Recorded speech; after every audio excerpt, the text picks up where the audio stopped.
Hi నమస్కారం. ఒక village లో షూటింగ్ లో ఉన్నాను. అదే ఈ getup. It's very interesting film.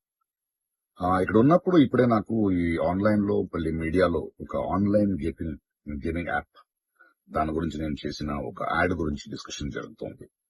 అందరినీ ప్రశ్నించి నేను సమాధానం చెప్పాలి కదా, ఎందుకంటే చాలా మంది క్వశ్చన్ చేస్తున్నారు మీరు ఎలా చేస్తారని. అది ఒక 2016, ఒక 9 years బ్యాక్ ఇలాంటి ఒక యాడ్ నా దగ్గరకు వచ్చింది. నేను చేశాను, నిజం. ఆ తర్వాత కొన్ని నెలల్లోనే అది తప్పని నాకు అర్థమైంది. వాళ్ళు మళ్ళీ 2017 లో దాన్ని ఎక్స్టెండ్ చేస్తానంటే, లేదండి ఇది తప్పు, తెలియక చేసేసాను. బట్ చేసేసాను కాబట్టి అగ్రిమెంట్, మీరు దాన్ని రిలీజ్ చేసి తీరాలి.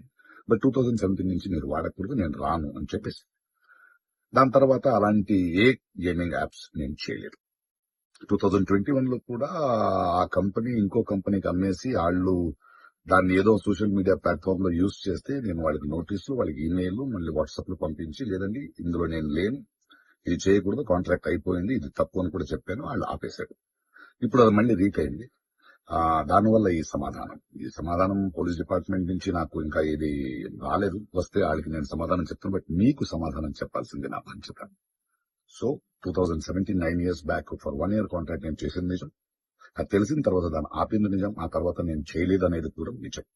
ఈ మాట మీకు చెప్తున్నాను. ఇంకో విషయం, దయచేసి యంగ్స్టర్స్, ఇలాంటి గేమింగ్ యాప్ అది ఒక వ్యసనం. ప్లీజ్ మీ జీవితాన్ని కోల్పోండి. Thank you.